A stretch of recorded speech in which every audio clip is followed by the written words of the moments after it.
This episode is part one of a two-part interview where we discuss defense support to civil authorities and domestic operations with Retired Lt Col R. Curtis McNeil, the current Chief of Domestic Operations and Intelligence Law at 1st Air Force, Tyndall Air Force Base, Florida. If you have any interest in learning more about how the federal government supports local communities in times of emergency and natural disasters, such as Hurricane Michael that devastated the Florida panhandle and Tyndall Air Force Base, you're in for a jam-packed session. Here are a few clips from today's show.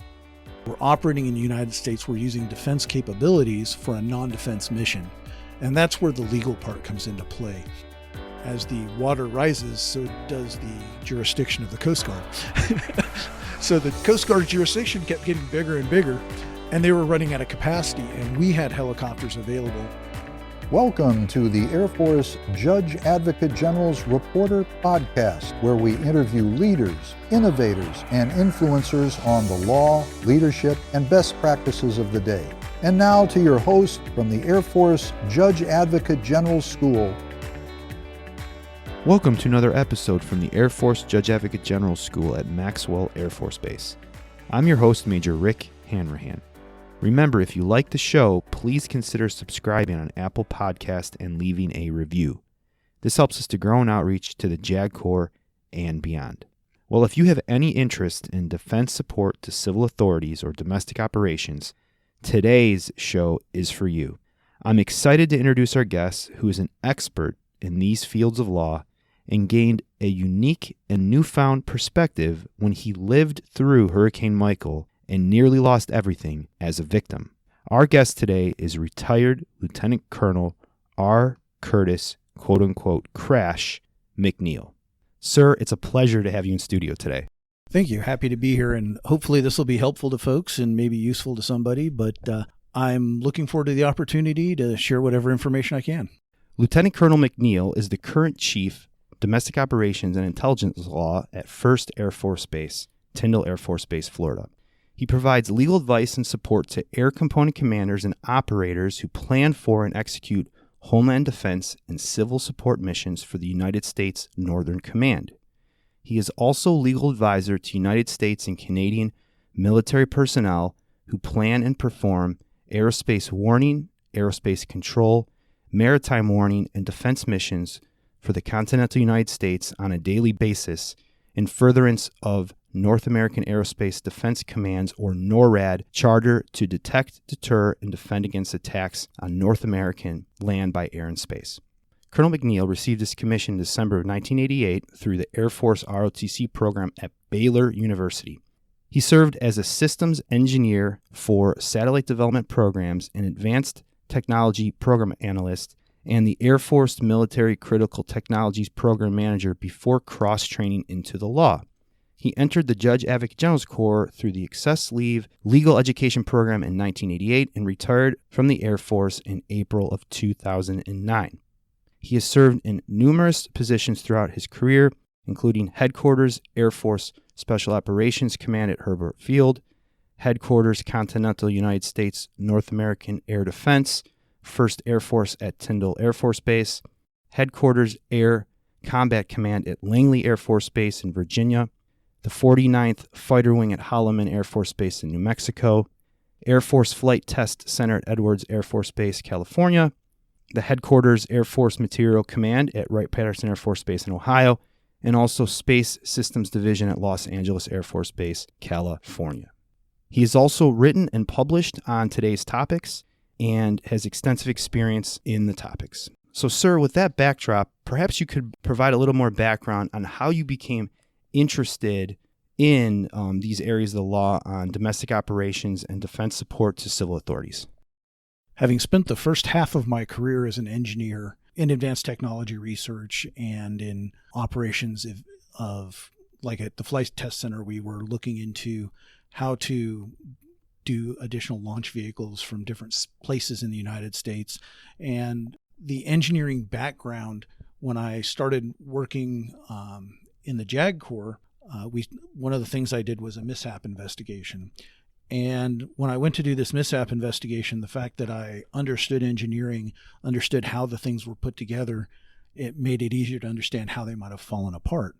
And so the engineering background became useful to the legal work, and that evolved into an operational focus. I ended up doing more mishap investigations and more operations type legal challenges. And as that evolved, I ended up out at Air Combat Command in charge of mishap investigations for the command. And again, using that engineering background to enhance my legal work, because I had that background and could understand what people were saying about the engineering and translate that into good questions to ask to pilots, to maintainers, to weather officers, to people involved in the actual mishap.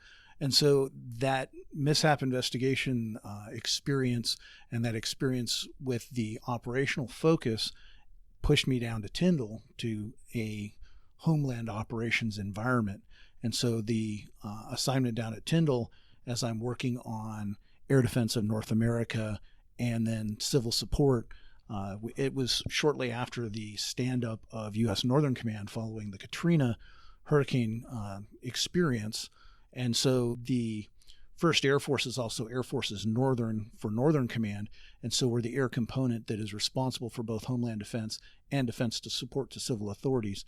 And so it was sort of a learn while doing in our operational classroom, where I developed an expertise just over years of doing it. I mean, I've been doing that now for 13, 14 years. Anything you do for that long, you ought to at some point become good at. One would hope. Sir, if I could ask, how did you acquire the call sign Crash? So I was doing mishap investigations, and I was on a mishap investigation overseas, and it was the 4th one that I had done for that same airframe. And it's a UAV, so they can actually, it's in a 1G environment. You can change pilots mid-flight. And the guy who was the mishap pilot in this case had been the mishap pilot on all 4 mishaps, because he was the most experienced pilot, and if anyone had a chance to recover the airframe, it was him. So I show up and I look at him and I said, you know, you do one more, we're going to make you an ace. We got a chuckle out of that, and his friends laughed and I laughed, and we had a good time with it. And about 2 weeks later, I was invited to a naming ceremony, and I thought they were going to rename him Ace, which would have been really funny, and I got a kick out of. What I found out was that they were actually naming me Crash, because it had become kind of a joke that when I showed up at a unit, they'd ask, so what went wrong? Who crashed? Because I had done enough of them that I had a reputation, and they just shortened it to Crash. Great story, sir. So maybe as a backdrop for our listeners, and our listener base is broader than just the JAG Corps, could you perhaps provide an overview on what exactly is domestic operations and defense support to civil authorities? So domestic operations is really 2 things. One part is defense of North America. That, fortunately, isn't a common problem. We haven't had a land war in the North American continent in a while. We do have visits from our friends in Russia and other countries who will fly by to say hi on the 4th of July and other times, just to let us know they're here. It's sort of an exploration of their power. But we have to be prepared at all times for an event like 9/11, where it's sort of an internal threat coming from somebody flying an aircraft from inside the United States, as well as looking to external threats. Some of our adversaries have been going through a substantial upgrade of their capabilities and have now got the capability to reach out to North America. North America is no longer a safe space. We have adversaries who can, through cruise missiles, through air capabilities, through ballistic missiles, actually reach North America and do harm. And so because of that, we have to be prepared to defend against those attacks. We have to first be able to detect those attacks. Then we have to defend against those attacks and defeat those attacks. We try to deter those attacks by showing that we're ready, we're capable, we're able. So we do a lot of exercises. We do a lot of flying. The Air Operations Center, the 601st Air Operations Center, actually has probably the busiest air operations center in the world today, just because they are monitoring the airspace over North America 24/7, 365. So we've got that part of the mission, and then you've got the civil support side of the mission, and that's the disc of the defense support to civil authorities. And that's where, when there's a natural disaster, fire, flood, hurricane, whatever it might be, and the state and local authorities have reached their capacity, their ability to help, they turn to the Department of Homeland Security, and then they will turn to the Department of Defense for assistance. And so we will provide anything from high water vehicles to boats to aircraft to sensors. A lot of times we'll be flying imagery missions to try and figure out whether or not, for example, a bridge is standing. Because if I'm trying to get help from point A to point B and I've got to cross a bridge, it's nice to know whether that bridge is actually usable. So frequently what we're doing is we're operating in the United States, we're using defense capabilities for a non-defense mission. And that's where the legal part comes into play. We have a generation of leaders who have been used to operating in an overseas environment, particularly in the aviation environment, where the airspace is essentially ours. Nobody else is flying. We control the airspace. We control the operations. We don't have a lot of the situations that we have in the United States where we're worried about people's civil rights and their privacy and a lot of other things. So one of the things we end up trying to teach our leaders who have spent their entire career in this overseas operational environment, I call it the big three. I start out with, we're not at war. Because we're not. When we're doing defense support to civil authorities, we're actually here to help. I know we're from the government, we're here to help is kind of a standing joke, but our goal is to help the American people. And so we have to remind ourselves, we're not at war. This is not a combat environment. This is a supportive environment. And the next one is we're in the United States. And that's a big deal because the airspace in the United States is used for commercial enterprise. It's used for a lot of other things. We also have the people that are in, on, and around the mission are U.S. citizens, and they have constitutional protections, rights to privacy. We've got the First, the Second, the Fourth, the 10th Amendment. The states actually are in charge. So the federal government is there to help the state. We're not in charge of the event. And that's the third thing I always try to remind people is we're not in charge. We are there in support of civil authorities, whether it's Department of Homeland Security, whether it's the Federal Emergency Management Agency, FEMA. So used to using the acronym, I forgot how to say the name. So a lot of times we have to remind our leaders who are used to being in charge. I mean, you're talking to a 4-star general who spent 30 years or more becoming the person they look to for guidance and leadership and being in charge and taking that hill and doing the mission. And they have to step back and realize we're in a support role. So the people in charge are FEMA, or the people in charge are the state. And we're here to help them to achieve their goals. We don't get to set the goals. We don't get to set the mission. Our mission is a support mission. That becomes a challenge in this environment. So a lot of the rules that we have, for example, Executive Order 12333, which is the executive order that prohibits intelligence component capabilities from being used to collect on U.S. persons. So here I am, I'm flying a imagery platform in the United States. Now, my mission is to determine the height of the floodwaters, or to determine whether a bridge is standing, or determine the status of a dam to make sure that the dam is going to hold the water and the people downstream aren't going to die, to see where the hot spots are in a fire. I'm looking at public works projects or geological features or geographical features, but inadvertently in on amongst that, the victims of the disaster are there, and those are U.S. persons, and we're not authorized to collect information about individually identifiable or identified U.S. persons. So in order to comply with the law and the spirit of the law, while still providing the support, that's where the lawyers come in. We look at what is the mission, what is the objective, how are we going to minimize collection on U.S. persons who are not participating. We have the same thing with search and rescue, although we do have a theory of implied consent, meaning if you're lost, we assume you want to be found, and therefore you will allow us to collect information about you that is necessary to find you in a lost environment. For example, the Air Force Rescue Coordination Center actually coordinates all inland rescue in the United States. It starts locally, of course, but if a local sheriff, for example, needs assistance from an aviation asset to come out and find somebody lost in the mountains, they call the AFRCC. The AFRCC then contacts the closest, most available resource that can meet that need gives them a mission number, and sends them out to do that.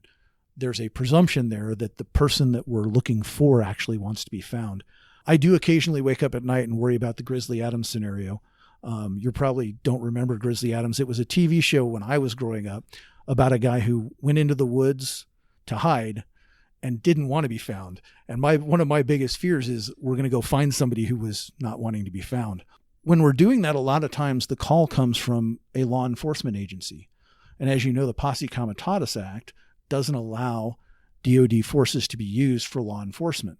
So when we're doing search and rescue, it's clean, somebody's lost in the woods, that's easy. But we've had situations where somebody was evading the police, fell in a river, and was going downriver. Well, now they're drowning and they're in need of rescue. But when we rescue them, the police are going to want to arrest them. So is it Posse Comitatus or not? Those are the kinds of calls you have to make on the fly in a DISCA environment. End result, we rescued the guy, took him to the hospital. I believe the police came to the hospital later and secured his room, but that was after we were done. We did not help enforce the law. We saved his life. Law enforcement did their bit later. But those kinds of issues come up in a DISCA environment when you're trying to do that. Also, when you're not using intelligent component capabilities, when you're using non-Intel platforms, there's a DoD 5200.27 that prohibits collection of information about persons not affiliated with DoD unless there are certain exceptions, one of which, of course, is when we're trying to help them and find them and that kind of thing. But major disasters, that kind of thing, we have to navigate through those legal parameters in order to ensure that what we're doing is consistent with law and policy. And that's the big deal. In the DISCA environment, as we start using DoD capabilities, we always have to recognize that DoD has certain restrictions put on us intended to protect the American public. Unlike many other countries, Americans are traditionally distrustful of our government, and sometimes for very good reason. As such, we have a lot of restrictions to keep the government from overreaching into the public sphere, particularly with DoD. The Church Commission post-Vietnam was an experience where the civilian authorities looked at the DoD as having encroached. And so as a result of that, we have a lot of restriction on us. We try to find a way to adhere to the law and policy and meet those restrictions while still also meeting the needs of the American public and meeting the needs of FEMA or other responding agencies when they ask us for support. So just kind of as a broad backdrop question, what are the main governing laws and or regulations that apply in a DISCA environment? And I am familiar with like the Stafford Act, and it would be one of them, but if you could maybe speak to that a little bit. So the Stafford Act, of course, is the big daddy of them all. But a lot of times responses are done either in a major disaster declaration, which is a Stafford Act environment, but sometimes the response is done using other laws like the Economy Act. And under the Economy Act, any federal agency can go to any other federal agency and request support so long as you've got the checkbook to pay for it. And so when you look at things like even like the coronavirus going on today, military facilities are being used to house people who have been evacuated from areas that are experiencing a greater virus spread. When they come into the United States, they have to be quarantined somewhere. DOD has been requested, and the Secretary of Defense has approved using certain military facilities to house those evacuees. That's all being done under the Economy Act. So Department of Health and Human Services is responsible for cleaning the facilities. They're responsible for the food, the medical care, everything else. We're providing facilities, and Health and Human Services is paying the cost of those facilities and any personnel or any other cost that the DoD incurs in providing that service. So a lot of times it's a matter of which act you're under. Once you get past, okay, which act am I under and what am I supporting, then you get into a lot of other rules like the Posse Comitatus Act. Because the police power is retained by the states, and under the 10th Amendment, the states have that authority. Anytime the DoD is participating, we have to look at and make sure that we're not enforcing civilian law.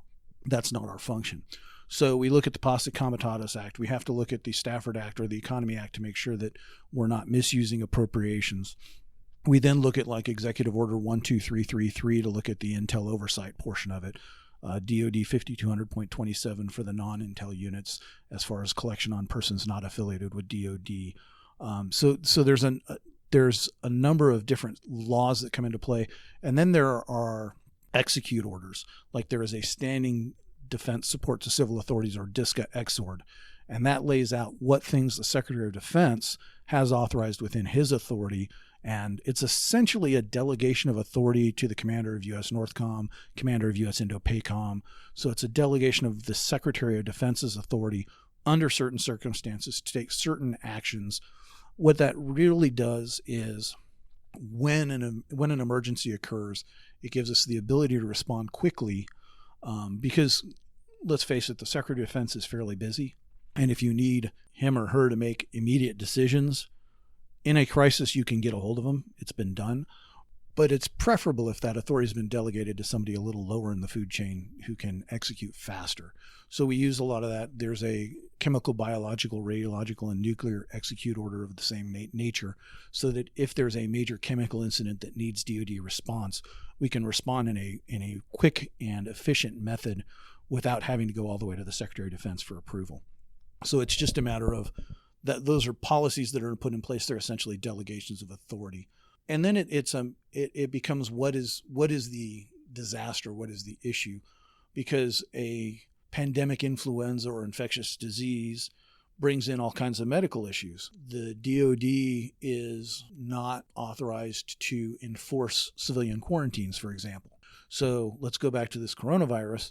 The Health and Human Services is actually using U.S. Marshals to enforce the quarantines, because DoD, we don't do that.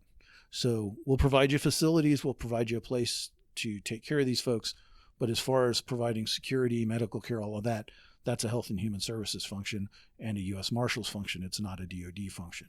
And that's part of the Posse Comitatus Act, and it's part of also the control of medical activities. HHS is in charge of that.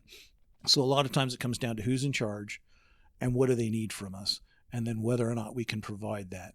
During a disaster, everybody goes out of their way to save lives, prevent human suffering, and mitigate great property damage. So any way you can within law and policy provide the service that's needed, you do it, so long as you're not violating law and policy. So there's always this push, and our commanders are action focused and action biased. So they're looking for ways to go and do and help. And anytime the lawyer is between them and go and do and help, you're under an obligation to look at the law and look at the goal and find a way, if it's there, to get the support. I call it mapping the minefield. Sometimes you can't run right down the middle because that's where all the landmines are. But usually there's a way to get from point A to point B with limited damage that gets the end result you're looking for. So a lot of times the lawyer's job is to go through the various laws and policy and figure out how to achieve the objective without busting through certain legal requirements. Our friends in Congress write a lot of laws, and the president signs a lot of laws, and there's at least an expectation that we'll follow some of them. Well, sir, I know we spoke offline before this interview, and you had a lot of very interesting stories and tons of experience on actual specifics of different events that you've had to work through, including hurricanes. And I would like to talk about two of those, one with Hurricane Dorian and then one with your personal experience that you had with Hurricane Michael in the Panhandle in Florida. There's lots of leadership points there. But before we jump into those two, maybe could you walk our listeners through kind of what happens kind of more or less, quote unquote, behind the scenes as, let's say we spot that there's a hurricane in the Bahamas and we're pretty certain it's going to be hitting continental United States.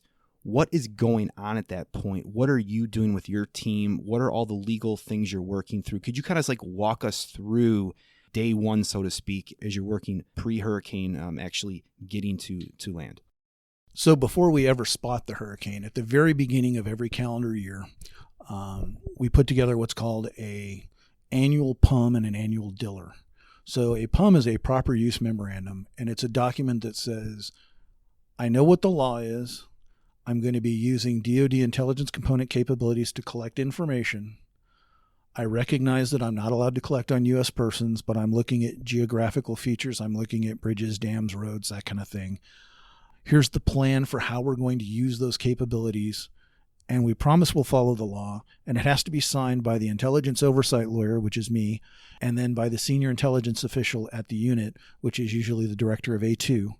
That document then goes up to U.S. NORTHCOM, United States Northern Command, and they have a review of it by their intelligence officials and their legal officials, and they give us an endorsement of that document. So we do that. We used to have to do one for every event, and PUMs are usually very specific to a particular mission.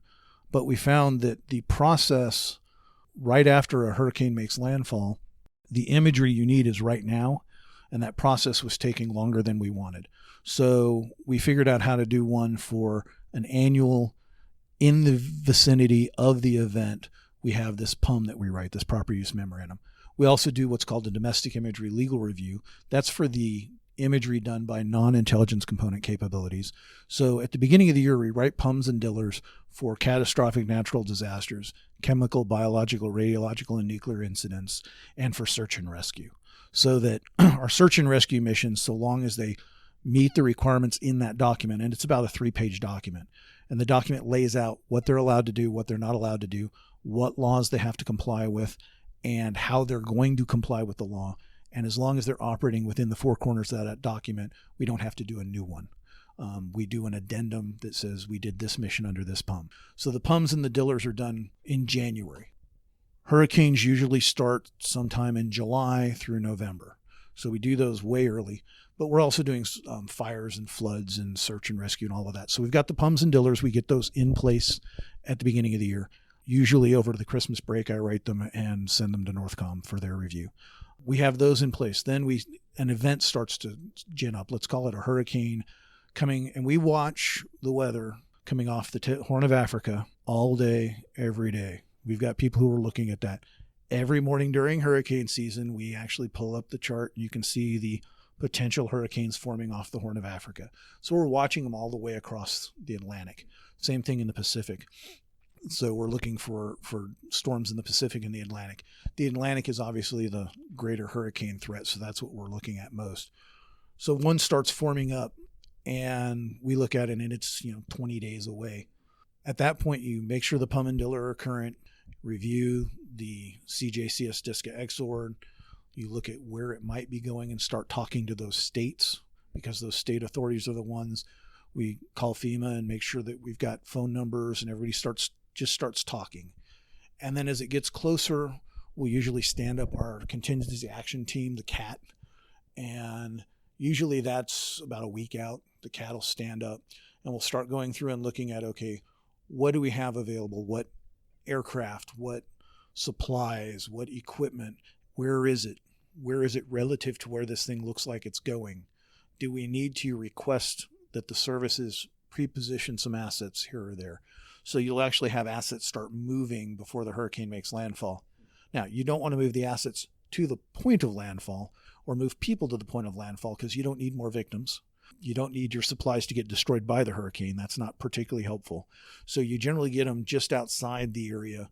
But if something's in that you need and is important is in Washington State, and the hurricane looks like it's going to hit South Florida, you might move it to Texas or Alabama. So you move it into a place that's closer so that your response time is lessened. And then you have to wait because, again, defense support to civil authorities is driven by the civil authorities.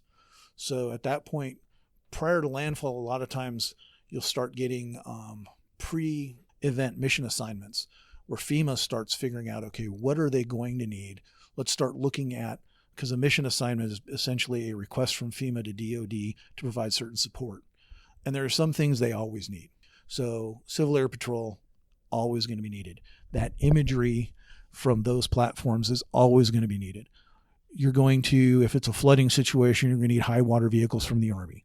You're going to need some boats, usually Coast Guard. So there's certain things you're going to need. So you start pre-positioning those and getting them ready for the mission. Do you work pretty closely with the Coast Guard? We do. There's actually as part of the NORAD mission, we actually have Coast Guard helicopters who participate on a daily basis in that mission. And then as part of the NORTHCOM mission, there is actually a Coast Guard JAG at U.S. NORTHCOM. And there are Coast Guard, there was a SJA who was the Coast Guard guy at the Coast Guard officer, excuse me. I'm retired now. I can call him guys. Anyway, he was a Coast Guard officer. So the Coast Guard is an active part because particularly in the search and rescue environment, the Air Force Rescue Coordination Center is responsible for inland search and rescue in the United States. The Coast Guard is responsible for all of the maritime search and rescue in the United States. And frequently there will be missions where the Coast Guard and the Air Force work together, particularly for those missions that are a reasonable distance off the coast of the United States. We've had missions where, for example, a fishing trawler had somebody who became ill and needed immediate medical care. And the Coast Guard could get there with a cutter eventually, but it was going to take too long. So what they ended up doing was taking a Air Force C-130 and flying out with Air Force rescue helicopters and rescuing the person off the ship at the request of the Coast Guard. So the Coast Guard and the Air Force worked together to make that rescue occur. Frequently during, for example, Hurricane Harvey in Texas, the Coast Guard had the primary search and rescue mission because it was a flood. And as the water rises, so does the jurisdiction of the Coast Guard. So the Coast Guard's jurisdiction kept getting bigger and bigger, and they were running out of capacity. And we had helicopters available that FEMA hadn't asked for yet, and that we had pre-positioned in case they were needed. And so we didn't have a request for support from anybody else. And the Coast Guard turned to the Air Force and said, "Hey, you got some helicopters. Can you help us out?" And there is a statute that allows the Coast Guard to request from anybody else assistance. And we have a long-standing relationship. So we were able to help the Coast Guard to help the people of Texas during the flooding during Hurricane Harvey. So we get to maybe a few days or maybe within the 48 hours of a hurricane hitting landfall. What's going on at this point in the CAT? And I'm sure you're working some long hours. So at that point, I'll use the Harvey example. We stood up the CAT for Hurricane Harvey on August 25th in 2017. I know that because it was my birthday, and I was in Dothan, Alabama at a medical appointment trying to get that done because I had seen a hurricane coming and I wanted to get that taken care of. So my paralegal actually went to the CAT and manned the CAT for the first 10 hours or so until I could get back. We were between SJAs, so it was me and the paralegal. So I get back and yeah, you're working long hours. That weekend I put in 36 hours. That was from Saturday morning until Monday. So that should give you kind of a flavor for how that goes. At that point, what you're trying to do is be prepared and make sure everybody knows what their authorities are, knows where their left and right boundaries are. And we're anticipating what missions are going to be required and what we can pre-position. We don't have the authority in AFNORTH or NORTHCOM to tell anyone to pre-position assets because we haven't received a request from FEMA. We haven't got a Stafford Act declaration, anything else. What we do is we request that the services will pre-position assets. And then in the case of Civil Air Patrol, first, Civil Air Patrol is a federally chartered corporation who also works as an auxiliary of the Air Force. So they're all volunteers who are flying small aircraft, mostly Cessnas, and they're flying them in support of disaster response. They also do range surveys. They do all kinds of other missions, light airlift. There's also a huge training program with the Cadet Corps. So they're out there, and we start pre-positioning those assets and getting them close enough to respond quickly, but far enough away to not become victims of the event. So during those days, you're really moving things along. You're trying to move assets. You've got your logistics guys who are trying to figure out what commodities are going to be needed. Where do we have them? How would we move them? Your airlift folks are looking at what airlift is available. Where are the commodities? Where are we going? How do we get from point A to point B? How do you schedule all of that? We've got an air mobility division who works that issue with, of course, Transcom, who owns all the heavy aircraft, all the cargo aircraft. So you're trying to arrange all of that.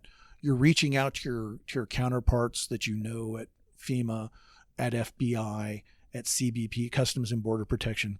Customs and Border Protection, because they're part of DHS and so is FEMA, and they have aviation capabilities. They have other capabilities that they can bring to bear. So a lot of times we're coordinating with them. We're coordinating with the Air and Marine Operations Center for the Department of Homeland Security. We're coordinating with FAA for airspace. What are we going to do with that airspace? FAA controls all the airspace in the United States, but they will provide for us certificates of authorization to fly, for example, a unmanned aerial vehicle or a UAV, sometimes called drones, into an area, and they'll clear some airspace so we can operate and not worry about manned aviation being in the same airspace. You start working with the state on deconfliction of state assets and federal assets, because if the state is going to bring in federal aviation assets to support them, they've also got state aviation assets going on. One of the things we discovered during the Deepwater Horizon's oil spill, you had a lot of civil aviation out trying to help. We had Civil Air Patrol out in their role as an Air Force Auxiliary out trying to help. We had DOD assets out there. We had other federal agency assets out there. And once you get out away from the coast, that's uncontrolled airspace. That's international airspace. And it was a lot like watching 8-year-olds play soccer. If you've ever seen an 8-year-old's soccer game, everybody runs to the ball, and then the ball goes somewhere else and everybody runs to the ball. And you don't have a whole lot of people thinking about being forwards or halfbacks or fullbacks or goalies. Well, one of the things initially in Deepwater Horizons was everybody who was trying to collect imagery would end up at the same spot. So we'd get 10 pictures of one spot and no pictures of another one. So what we ended up with was a thing we called the CRAS, which was the Civil Reserve Aviation Support System, I think. I don't recall what it even stands for. Essentially, it was a coordination document where we all got together, everybody who was flying in the space, and said, okay, I'm going here, you're going, and somebody else said, okay, I'm going here. Well, if one person is going to point A and going to take the imagery of point A, nobody else needs to go take pictures of point A. Well, everybody. And so the other thing it did was make sure that people weren't trying to fly in the same airspace at the same time. Those who've studied basic physics or chemistry understand that there's a certain rule that no two objects can be in the same place at the same time. That's particularly true in aviation. There's not really a minor fender bender in aviation. If you scrape paint with somebody else, it's a bad day for everybody. So by coordinating and deconflicting the aviation, what we ended up with was better imagery so that we had more pictures of more different places and a safer set of airspace. So a lot of times we're trying to coordinate with the states and with the other federal agencies and everybody else about, okay, how are we going to manage the airspace? How are we going to work together in this airspace? FAA is overall in charge of the airspace, but a lot of times, like during Deepwater Horizons, we're in airspace that they can't see or control. So we have to use procedural controls to keep everybody from bumping into each other, much like you do at an uncontrolled airfield in civil aviation. Everybody talks on the radio, and there's, you fly the pattern, you do things so that are smart so nobody gets hurt. So a lot of times different disasters bring to you those different things. So it sounds to me that if things are going, quote unquote, well, right, in this situation, all agencies more or less are kind of staying within their lane, doing what they do best, and everybody's working together as a team. And then let's now move on to the point where we actually have the hurricane hit land. What is going on during that period? And then maybe you can also speak about the aftermath, the next 24 hours. So once we've got landfall, that's the point where, just before landfall, we try to get a pre-event picture of the environment. So we'll do some collection with commercial satellites. We'll pull up some pictures that were taken previously. There's a lot of overhead imagery that is taken of the United States and of our territories on a routine basis. Every week or every 2 weeks, a satellite pass goes over, or somebody in the commercial industry has taken imagery of an area. Think about Google Earth, for example. So you've got pre-landfall imagery, and so immediately upon landfall, of course, everybody's ducking. But shortly thereafter, you start going out, and that's FEMA usually one of the first things they ask for is that post-event imagery. So you're trying to go out and catch imagery to determine whether or not the dams are holding water, the bridges will support traffic, the roads are clear, how bad's the flooding, how bad's the damage. Are there trees down everywhere like there were in Hurricane Michael? What does the damage look like, so that you can start getting a shared situational awareness as to what the needs are going to be, so that the right resources are provided to the right places at the right times. You get to things like Puerto Rico during Harvey, Irma, and Marie. Getting anything into Puerto Rico was a challenge. It's an island. And I realize that's obvious to the most casual observer. It's an island. But that's a unique challenge. In a hurricane that hits Texas, there's a lot of ways to get resources there, including, trucks and roads and that kind of thing. Puerto Rico, it was ports and airfields, both of which were unusable. The ports are full of broken boats. The airfields are covered in debris. So the only way to get there is not available. So you start looking at bringing in a naval ship with some helicopters. They go out and clear a runway. So you can bring in an airplane to bring in more people to clear another runway. And you bring in a couple of ships to clear out a port, because the port's full of, other boats and anything else. And you can't bring a vessel. One of the reasons ports work is because you've got an area that's been dredged out, that's a deep water channel, that all of the dirt, debris, everything else is out of the way. If you try to bring a boat in and the water's not deep enough anymore, the boat doesn't go in. So it became an issue of clearing ports and clearing airfields and clearing runways. So a lot of times, it really does depend on the environment. What do you need to do before you can do anything else? You got to be able to get there before you can do anything. So one of the first things you do is start taking imagery. You start looking at what is the extent of the damage? What are our ingress and egress points? How will we be able to get support to these people? In the case of Puerto Rico, most of it was airlift. Eventually it was sea lift, but that is not nearly as fast as airlift. A really, really, really fast boat is going to do 30 or 40 knots. Your airplane is up there doing a couple hundred knots. So your speed difference, I can drive cross country at 25 miles an hour, or I can get in an airplane and fly across country in a day. It's the same idea. So that becomes an immediate need, is assessing the damage and figuring out what we need to do and where we can do. Search and rescue is also a very almost immediate need, because the rule in search and rescue is you're doing search and rescue for about 72 hours. After that, you're doing recovery, because somebody who's been left exposed to the elements, in danger, there's only a certain amount of time before they're just not going to make it. A lot of times that has to do with, are they in the water? Is it cold water? Are they in the mountains? Is it cold out in the mountains? I mean, depending on the environment, how long you can survive without support depends on where you are, and also how much water you have, how much food you have, how healthy you are. There's a lot of factors that go into that. But an immediate need after any natural disaster, or any disaster for that matter, is search and rescue, finding people who need help and getting them the help they need. And so the search and rescue operational coordination element, SAR-OCE at 1st Air Force, is the primary search and rescue agency when you get into the major disaster. Prior to that, it's the Air Force Rescue Coordination Center for Inland and the Coast Guard for the Maritime. But once you get to a major disaster, you kind of centralize that and try and make it work. At the same time, recognizing you're supporting the state, local, and civil authorities in the entire process. So immediately after landfall, you're looking at search and rescue and gathering that situational awareness so that you can do what needs to be done to support the people who are in need, essentially. And in the weeks following, let's just say the hurricane here, what are you doing at that point?